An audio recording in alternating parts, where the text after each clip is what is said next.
Hello दोस्तों, मैं विवेक शर्मा आप सभी का स्वागत करता हूं अपने YouTube channel easy learning point पर। और आज हम लेंगे डिटर्मिनेंट का पहला लेक्चर लेंगे आज हम।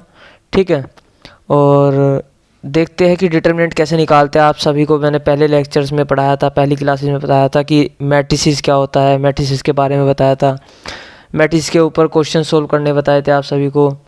ठीक है, तो आज हम पढ़ते हैं डिटर्मिनेंट क्या होता है, कैसे निकालते हैं। ठीक है, आप सभी ने 10th क्लास में स्ट्रेट लाइन चैप्टर पढ़ा होगा। मैं उसी का एक एग्जांपल लेके सबसे पहले बताऊंगा कि डिटर्मिनेंट जो हम निकालते हैं वो जिस तरीके से निकालते हैं ऐसा क्यों करते हैं, कि ऐसे ही क्यों निकालते हैं डिटर्मिनेंट। ठीक है, तो सबसे पहले देखो, मान लो हमने दो इक्वेशन ले ली, दो स्ट्रेट लाइन की। एक ए, पहली इक्वेशन फर्स्ट ये रही, दूसरी इक्वेशन ये रही। हमें पता है हमारी इक्वेशन इसी फॉर्म में होती है कि a1x + b1y = c1। दूसरी मैंने ले ली a2x b2y = c2। ठीक है, दो इक्वेशन मैंने ले ली, ये दोनों इक्वेशन एक स्ट्रेट लाइन, दो एक स्ट्रेट लाइन की अलग अलग। अगर हमने कुछ कंडीशंस पढ़ी थी कि ये दोनों स्ट्रेट लाइन जो है कॉमन, इनके अगर ये इंटरसेक्ट कर रही है कहीं पे तो एक यूनिक सॉल्यूशन होगा इनका। ठीक है, लेकिन अगर ये पैरेलल हुई तो क्या इनका कोई यूनिक सॉल्यूशन होगा? बिल्कुल नहीं होगा। मान लीजिए कैसे, मान लो कोई लाइन, एक स्ट्रेट लाइन ये रही, ठीक है, और एक स्ट्रेट लाइन ये रही। मैंने कह दिया कि ये दोनों जो है पैरेलल है। ठीक है, तो जो पैरेलल है वो तो कहीं पे जाके मीट ही नहीं करेगी। उनका इंटरसेक्शन पॉइंट क्या होगा? इनफाइनाइट हम बोल देते हैं, इसका मतलब है कि कहीं भी जाके मिलेगी ही नहीं, हमें पता ही नहीं कहाँ जाकर मिलेगी। और ये हमें पता है कि जो पैरेलल लाइंस होती है वो कहीं भी मीट नहीं करती। ठीक है, तो इनके बीच में कोई यूनिक सॉल्यूशन नहीं है। लेकिन अगर मैं बात करने लगूँ कोई भी नॉर्मल स्ट्रेट लाइंस की, दो, एक ये रही और एक ये रही, तो ये दोनों लाइन इस पॉइंट पे मीट कर रही है। ठीक है, इस पॉइंट पे मीट कर रही है, तो ये इन दोनों लाइन पे जो मीट, जहाँ पे ये मीट कर रही है, ये एक यूनिक सॉल्यूशन है। ये नहीं कि ये दो जगह मीट करेगी।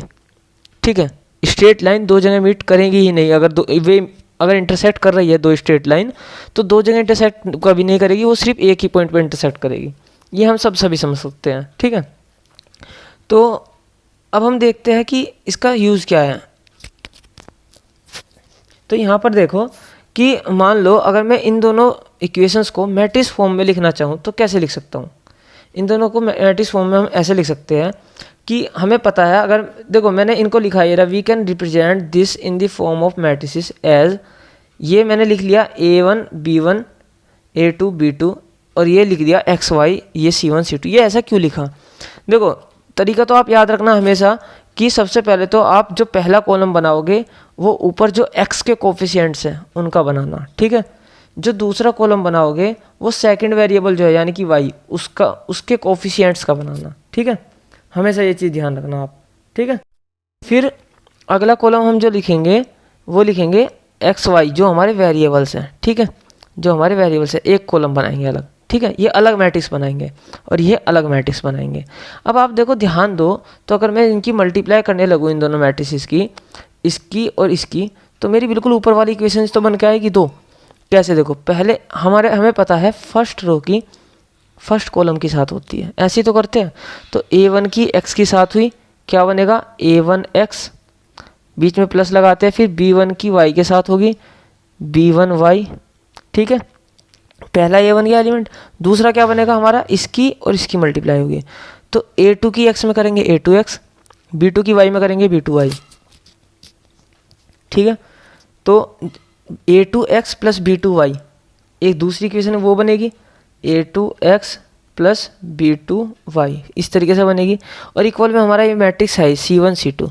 तो आप सोचो अगर मैं सिंपली लिखूं तो यही तो बन के आएगा मेरा a1x + b1y और a2x + b2y इक्वल टू क्या है? c1 c2। देखो पहला एलिमेंट c1 के इक्वल होगा, दूसरा एलिमेंट c2 के इक्वल होगा। ऊपर वाली इक्वेशन बन के आ गई सेम टू सेम, तो इसलिए हमने इस फॉर्मेट में इसको लिख लिया। ठीक है, अब इसके बाद हम देखते हैं कि हमें पता है कि वो दोनों जो इक्वेशंस है लाइन की वो यूनिक सॉल्यूशन कब रखती है। अगर सिंपल सी बात है कि वो पैरेलल ना हो, एक ही पॉइंट पे इंटरसेक्ट कर रही होगी। अगर ऐसा है, अगर सोचो कैसे कि अगर वे दोनों पैरेलल हुई तो क्या होगा कि मान लो एक इक्वेशन थी, जैसे कोई भी मैं इक्वेशन ले लेता हूँ x plus y equal to 3, ये मान लो ऐसे थी। अगर मैं दूसरी इक्वेशन ले लेता हूँ 2x plus 2y equal to 6, तो अगर आप इस इक्वेशन पे ध्यान दो तो मैं इसमें ऐसे भी तो लिख सकता हूँ, इसको 2 कॉमन ले लूँ, यहाँ क्या आएगा x plus y equal to 3, पूरे में से कॉमन ले लिया मैंने, 2 इक्वल में से भी इधर ही ले लिया एक साइड, ऐसा समझ के चलो, ठीक है। वैसे 3 से मुझे कोई लेना देना नहीं है, 3 कुछ भी हो सकता था, ठीक है, सिंपली मुझे इन वेरिएबल से मतलब है। तो इनके जो कोफिशिएंट है, अब देखो ये और ये सेम है ना, सेम, ये क्या है, एक कांस्टेंट की मल्टीप्लाई हुई है। तो अब ये एक ही लाइन है, पैरेलल लाइन है। ऐसा मैं क्यों कह रहा हूँ, मान लो क्वाड्रेंट में आपने पढ़ा होगा, अगर कोई स्ट्रेट लाइन ऐसे है, कोई भी एक स्ट्रेट लाइन है, पैरेलल है एक्स एक्सिस के, ठीक है, दूसरी मैं लाइन ले रहा हूँ, वो भी इसके पैरेलल है, वो यहाँ कहीं होगी, ठीक है, कहीं भी हो सकती है, ऊपर नीचे कहीं भी, यहाँ भी हो सकती है। तो देखो सेम टू सेम तो नहीं है, तीनों लाइन अलग अलग है, लेकिन एक दूसरे के पैरेलल है, तो इनमें कुछ रेशो, कॉमन रेशो का डिफरेंस होगा, सिंपल एक ही रेशो का। मान लो इस पहले वाली में और इस दूसरे वाली में जो डिफरेंस होगा वो 2 का होगा, किसी स्केलर का। इस तरीके से आपने पढ़ा होगा, तो मुझे ज़्यादा बताने की ज़रूरत नहीं है यहाँ पर, ठीक है। तो हमें ये प्रॉपर्टी अच्छे से पता है कि हमने पढ़ा था कि अगर कोई यूनिक सॉल्यूशन रखती है तो जो हमारे A1 A2 B1 B2 होते हैं उनका रेशो जो है इक्वल नहीं आना चाहिए। इसका मतलब है जैसे हमारे ऊपर 2 ये इक्वेशंस थी, तो इसमें A1 upon A2 not equal to होना चाहिए B1 अपॉन B2। ये हमें पता है कि अगर ऐसा हुआ तो ये यूनिक सॉल्यूशन रखती है, ठीक है, दोनों इक्वेशन। हाँ, तो फिर हम देखते हैं आगे। तो इसका मतलब इससे हम पता लगा सकते हैं ना कि हाँ वे यूनिक सॉल्यूशन रखती है या नहीं रखती है। देखो अगर मैं अभी इसे डिटर्मिनेंट की फॉर्म में बताऊं कि डिटर्मिनेंट हम क्या पढ़ते हैं, जो डिटर्मिनेंट होता है वो भी एक फिक्स्ड वैल्यू होती है किसी मैट्रिक्स की, जिससे हमें पता चलता है कि इसकी वैल्यू यूनिक है या नहीं है, ठीक है, सिंपल। तो देखो this determines uniqueness of solution associated with the matrix A, ठीक है, एक कोई मैट्रिक्स जो हमने ऊपर बनाया था, and is called the determinant of A, या आप ऐसे भी लिख सकती हो DETA, ठीक है। इसको आगे और सिंबल भी है डिनोट करने के, वो मैं बताऊंगा अभी, ठीक है। तो इसकी वैल्यू कैसे निकालते हैं वो मैं अभी बताता हूँ आगे। अब हम अगली हेडिंग पढ़ते हैं डिटर्मिनेंट। अब मेन चीज़ पढ़ते हैं कि डिटर्मिनेंट है क्या। कोई भी एक मैट्रिक्स है, ठीक है, लेकिन स्क्वायर मैट्रिक्स है, कोई स्क्वायर मैट्रिक्स है, मान लो A इक्वल टू AIJ, जिसका ऑर्डर कितना है, n ऑर्डर है, ठीक है। तो यहाँ पर डिटर्मिनेंट जो होता है वो एक स्पेशल नंबर होता है, यूनिक नंबर, ठीक है, जो हम जब हम निकालते हैं डिटर्मिनेंट तो उससे अलग नंबर नहीं आएगा बिल्कुल भी, आप कैसे भी निकाल देना। मैं 2-3 तरीके बताऊंगा आपको डिटर्मिनेंट निकालने के, ठीक है। We can associate a number, वो रियल भी हो सकता है, वो कॉम्प्लेक्स नंबर भी आ सकता है, called determinant of A, where AIJ is equal to ijth element of A, यानी कि जो कोई भी मैट्रिक्स हो सकता है, हमने मैट्रिक्स तो पढ़ा ही है कि कोई भी मैट्रिक्स हो सकता है, A11 A12, इस तरीके से A21 A22, एक स्क्वायर मैट्रिक्स है 2x2 ऑर्डर का, ठीक है। तो हम यहाँ पर क्या बात कर रहे हैं, मान लो जो ये है A22, ये कौन से नंबर का एलिमेंट है, ये सेकंड रो और सेकंड कॉलम का एलिमेंट है, ठीक है। तो यहाँ पे जो मैंने IJ बताया था, ये ijth एलिमेंट ये यही था, ठीक है। अब हम देखते हैं डिटर्मिनेंट को देखो डिनोट कैसे किया जाता है। डिनोट किया जाता है जैसे हम मोड लिखते थे ना, मोड, तो मोड A, ये मोड A नहीं पढ़ा जाता है यहाँ पे डिटर्मिनेंट A पढ़ते हैं अगर हम मैट्रिक्स की बात कर रहे हैं। तो जब हमने A के यहाँ मोड ऐसे लगा दिया, 2 डंडे लगा दिए, हम बोलते हैं डिटर्मिनेंट ऑफ A। ऐसे ही हम राइट हैंड साइड पे भी लगाएंगे, ये रहा, ठीक है, इसको हम पढ़ते हैं डिटर्मिनेंट ऑफ A, सही है। मेन कुछ इंपॉर्टेंट चीज़ है इसमें क्या है, डिटर्मिनेंट हमेशा देखो इससे मोड A से डिनोट किया जाता है, इसको हम मोड A नहीं पढ़ते, इसको हम हमेशा डिटर्मिनेंट ऑफ A ही पढ़ते हैं। कोई डेल से भी डिनोट कर देता है, ठीक है, दोनों तरीके हैं। कहीं पे DET भी लिख देते हैं, DET ऑफ A, इस तरीके से। ये सभी क्या कहलाते हैं, डिटर्मिनेंट, सही है। अब दूसरा पॉइंट है, बहुत इंपॉर्टेंट है, कि हमेशा स्क्वायर मैट्रिक्स का ही डिटर्मिनेंट निकलता है, ठीक है, ये चीज़ ध्यान रखना। जब आप आगे अभी क्वेश्चंस करोगे तो आपको समझ में आ जाएगा कि हाँ हम स्क्वायर मैट्रिक्स का ही क्यों करते हैं। मैं धीरे धीरे बताऊंगा आगे, मैं रिमाइंड कराऊंगा बीच में ज़रूर कि देखो हमने ऐसा कहा था कि स्क्वायर मैट्रिक्स का ही होता है, तो मैं बताऊंगा रीज़न क्या है, सही है। सबसे पहले हम पढ़ते हैं कि डिटर्मिनेंट किसी मैट्रिक्स का जिसका ऑर्डर 1 हो। मान लो कोई मैट्रिक्स है ए इक्वल टू, ये ए की एलिमेंट है ए, 1/1 ऑर्डर का, इसका डिटर्मिनेंट क्या होगा? डिटर्मिनेंट यहाँ लगाओ, ए के यहाँ डिटर्मिनेंट लगाओ, कुछ वैल्यू एक्स्ट्रा है ही नहीं तो सिंपल ए ही इसका डिटर्मिनेंट है, ठीक है, कुछ है ही नहीं इसके पास, है ना। अगर मान लो यहाँ पर होता क्या कि ए इक्वल टू -2, ठीक है, तो डिटर्मिनेंट ऑफ ए जो हमारा होता ना, कभी आप सोचो कि -2 का मोड निकाल दो तो 2 आ जाएगा, नहीं, ये डिटर्मिनेंट की बात चल रही है, यहाँ मोड नहीं है ये, ठीक है, तो इसलिए -2 ही है इसकी वैल्यू, सही है, ये ध्यान रखना। अब बात करते हैं जिसका ऑर्डर 2 हो। अगर कोई मैट्रिक्स है, मान लो मैंने 2/2 ऑर्डर का ले लिया, यानी कि उसमें A11 एलिमेंट होगा, A12 होगा, A21 होगा और एक A22 होगा, ठीक है, तो हम उसका डिटर्मिनेंट कैसे फाइंड आउट करेंगे? सबसे अच्छा तरीका देखो, ध्यान से देखना, इसको बहुत आसान है, इसी पे पूरा फिर चैप्टर बेस है, ठीक है। Then determinant of A is defined as, या तो आप उसे DET ए लिख लो, या ऐसे लिख लो, या ऐसे लिख लो, डेल लगा के, इसको बोलते हैं डेल, सही है, मोड लगाया, ठीक है। अब देखो मैंने एक तरीका लिखा हुआ है इसमें कि देखो ऐसे एरो लगाया हुआ है ना, एरो लगाया हुआ है, तो ये जो एरो है इसका मतलब पहले इस एरो के अकॉर्डिंग, पहले इस एरो को रखना अपने इस तरीके से, ठीक है, पहले अपने इस एरो को ध्यान में रखना कि इस एरो से कैसे निकालेंगे, ठीक है ना। तो पहले इस एरो को देखना, फिर माइनस का साइन लगाना, फिर इस एरो को देखना, ठीक है। तो ध्यान रखना हमेशा, पहले इसकी मल्टीप्लाई होगी A11 A22, ठीक है, बीच में माइनस लगेगा, फिर इन दोनों की मल्टीप्लाई होगी, सही है। तो मैंने नीचे एक तरीका भी बताया हुआ है कैसे, ये रहा वे टू रिमेंबर, किस तरीके से आप ध्यान रखो। तो आप ये साइन अगर ध्यान रखते हो इस तरीके से, पर लेकिन ऐसे ही बनाना, पहले इस तरीके से फिर इधर, यानी कि ये नहीं कि अभी ऐसे सोचने लगो, नहीं ऐसे नहीं, ऐसे, ठीक है। तो ऐसे मल्टीप्लाई करी, माइनस करा, फिर इनकी मल्टीप्लाई करी, ठीक है। ये सिर्फ 2/2 ऑर्डर की बात कर रहा हूँ मैं यहाँ पे, सही है। तो देखो मैंने स्टेप भी लिखे हैं, पहला स्टेप कि इस एरो को ध्यान रखना कि पहले इस एलिमेंट की मल्टीप्लाई करनी है, फिर माइनस लगाना है, फिर इन एलिमेंट की मल्टीप्लाई करनी है, ठीक है। अब देखते हैं एक क्वेश्चन, देखो ये रहा, यहाँ पर एक इसे इसका डिटर्मिनेंट निकालो, इसे इवेल्यूएट करो कि 2 4 6 9, ठीक है।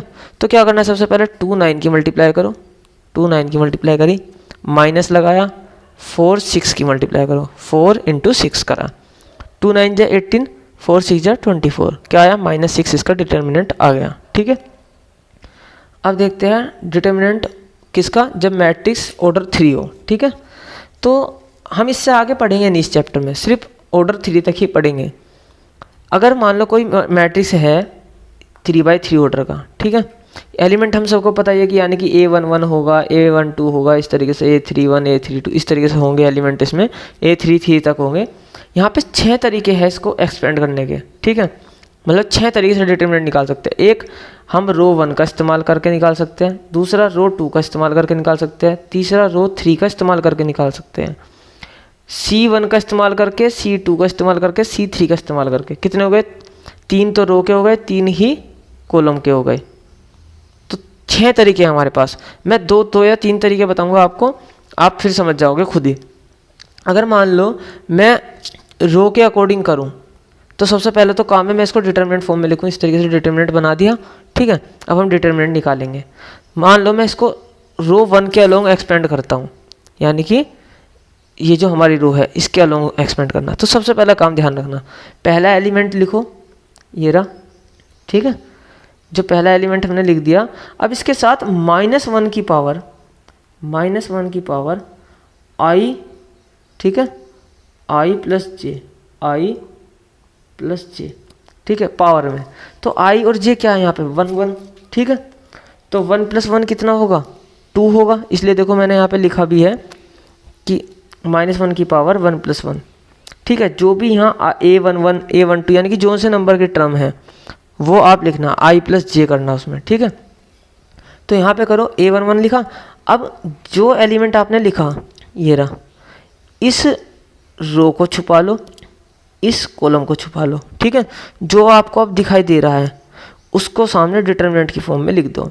क्या दिख रहा है, A22 A22 A23 A23 A32 A32 A33 A33, ऐसे ही बीच में फिर प्लस लगाना, ठीक है, बीच में प्लस लगाया।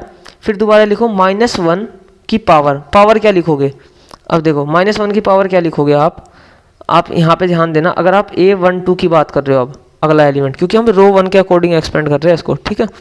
तो जब हम A12 देखेंगे तो यानी कि -1 की पावर 1 + 2, ठीक है, 1 + 2, और डिटर्मिनेंट लगाएंगे अब कैसे, अब इस रो को छुपा लो, जिस कॉलम में ये आता है उस कॉलम को छुपा लो। क्या क्या एलिमेंट दिख रहे हैं, A21 A31 A23 A33, ये रहे A21 A31 A23 A33, ऐसे डिटरमिनेंट लगा के इनको लिख लो, सही है।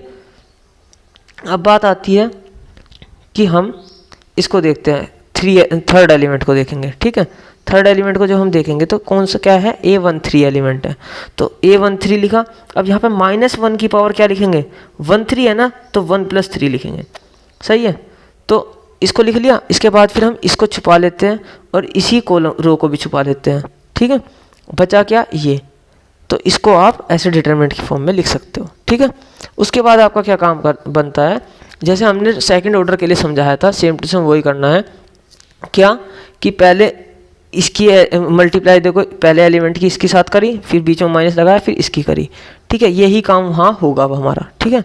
यहाँ पे हम क्या करते हैं, अब देखो, तो जो इवन पावर है -1 की, वे तो +1 ही बचेंगे, और जो ओड पावर है वो -1 बचेंगे, ये भी +1 बचेगा, ठीक है। तो यहाँ पे आपको ध्यान रखना है।